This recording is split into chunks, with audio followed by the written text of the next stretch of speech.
रास्ता समस्या को नहीं खोर्धा छणघर में रास्ता रोक आंदोलन को ओह्लाइले सरपंच और ग्रामवासी। जटणी एचपीसीएल और आईओसीएल डिपोरु बाहरुवा तेल और गैस परिवहन बाधाप्राप्त होता। रास्तार उभय पार्श्व में अटकी रही शताधिक ट्रक। रास्तार दुरावस्था ने अनेक थर उभय कंपानी को जनाई निराश पर आंदोलन कर ग्रामवासी। रास्ता को ओह्लैछन्ति महिला सरपंच। आमे देखा जे दृश्य जे महिला सरपंच जे जटणी छणघर पंचायत अच्छा से आज रास्ता रोक कर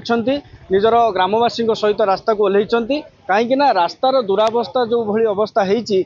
नहीं से बारंबार जो केन्द्र दुईटी संस्था रही एचपीसीएल और आईओसीएल को जनइबा कौन सुफल मिल ना जो आज से बाध्य होई रास्ता रोक कर देखिए उभय पार्श्व रास्तार गाड़ी गुड़िक अटकी रही एचपीसीएल गैस गाड़ी हो कि आईओसीएल जो तेल परिवहन कर गाड़ी गुड़िक अटकी रही दाबी पूरण नहला पर्यंत से आंदोलन में बसिए चेतावनी देते। बारंबार से अभियोग कर उभय प्लांटर मैनेजर को किंतु कौन सुफल मिलनी जो एभली परिस्थिति सृष्टि होती। आप देखिए कि भाव में गाड़ी गुड़िक अटकी रही विभिन्न स्थान को राज्यर विभिन्न जिला को एठारू तैल और गैस परिवहन होता है से तैल और गैस परिवहन आज बाधा सृष्टि होती। सीधा सड़क सरपंच सहित आलोचना करवा जे रास्ता आपड़ केते थर अभियोग आनी दाबी जनई आज पुणी आंदोलन में बस। जय जगन्नाथ मु सुभाषिनी विश्वाल छणघर ग्राम पंचायत सरपंच मु पछे 5 वर्ष मुझे 10-12 थर जीवन जे सारे आम रास्ता मरामती करूँ कारण यही रास्तार स्कूल पिला आम जनसाधारण जाऊँगी जदि कहार किसी क्षति होगा दायी किए दायी प्रशासन रही कि दायी इंडियन ऑयल एचपीसीएल लोक रही कि दायी सरपंच नोमिनी हम आम तक बारे बारे को सी कहते आम टेंडर पास है आम टेंडर आसनी टेंडर आइले हम ताले मु गोटे कहूँ सीआरएस फंड जाऊँगी कुआड़े जो 40 वर्ष होता फैक्ट्री ता लेटर कहीं सी तो जो फैक्ट्री से रिटर्न दे ना आम तुम पंचायत देले आम ये फैक्ट्री करूँ से लेटर गला कुआड़े। दुईटी अनुष्ठान सर आम 10-12 थर गलाणु ताकू भी फोन करूँ एवं थर आम पंचायत अवेयरनेस प्रोग्राम से भी सरपंच नमिनी उभे आम कही से हाँ आम करूँ जदि काली कहार क्षति होगला से करेंगे